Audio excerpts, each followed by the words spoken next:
আগুন লাগিয়ে সেই আগুন লাগানোর দায় আন্দোলনকারীদের উপর চাপিয়ে দেওয়া হয়েছে এবং পালিয়ে পলাতক অবস্থায় আছে তাদেরকে ফিরিয়ে আনার জন্য সরকার সকল ধরনের ব্যবস্থা নেবে।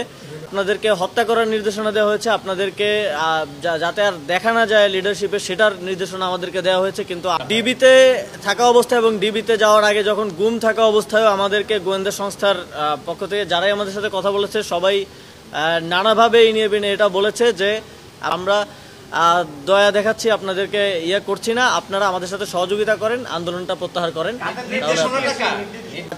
18 তারিখ থেকেই সেতু ভবন সহ বিভিন্ন স্থাপনায় আগুন লাগিয়ে সেই আগুন লাগানোর দায় আন্দোলনকারীদের উপর চাপিয়ে দেওয়া হয়েছে, চাপিয়ে দেওয়ার চেষ্টা করা হয়েছে। আপনারা সেটা দেখেছেন এবং তখনকার সময়েও তখনকার তথ্যমন্ত্রী মানে আইসিটি মিনিস্টার যে ছিলেন তিনিও সেটা বলেছেন।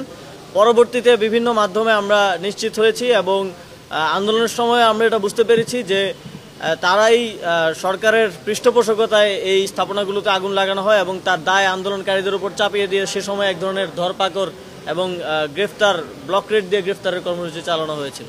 অবশ্যই যারা এই গণহত্যার সাথে দায়ী এবং পালিয়ে পলাতক অবস্থায় আছে তাদেরকে ফিরিয়ে আনার জন্য সরকার সকল ধরনের ব্যবস্থা নেবে এবং আইন অনুযায়ী এবং বিভিন্ন দেশের সাথে আমাদের যেই বন্দি বিনিময় চুক্তি আছে সেই চুক্তি অনুযায়ী তাদেরকে ফিরিয়ে আনার জন্য যথাযথ ব্যবস্থা নেওয়া হবে। নির্দেশনা ছিল সরাসরি প্রধানমন্ত্রী, তৎকালীন প্রধানমন্ত্রী শেখ হাসিনার পক্ষ থেকে।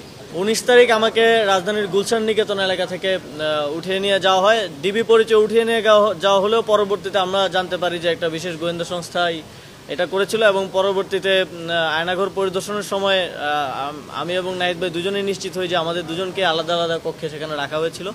সেখানে আমাকে প্রথমত একটা ভিডিও বার্তা দেওয়ার জন্য চাপ প্রয়োগ করা হয় আন্দোলন প্রত্যাহার পূর্বক। সেটা দিতে সে সময় রাজি না হয় পরবর্তীতে আমাকে ইনজেকশন পুশ করে অজ্ঞান করে রাখা হয়। পরবর্তীতে যখন গণস্বাস্থ্য নগর হাসপাতালে আমি ব্লাড টেস্ট করি তখন ডাক্তাররা নিশ্চিত করেন যে প্যাথোডিন পুশ করা হয়েছিল এবং সে সময়টা অজ্ঞান করে রাখা হয়েছিল। পরবর্তীতে 24 তারিখ আমাকে সেখান থেকে ছেড়ে দেওয়া হয়। আপনারা জানেন তারপরে ঘটনা আমি গণস্বাস্থ্য নগর হাসপাতালে চিকিৎসা নিতে ভর্তি হয়েছি।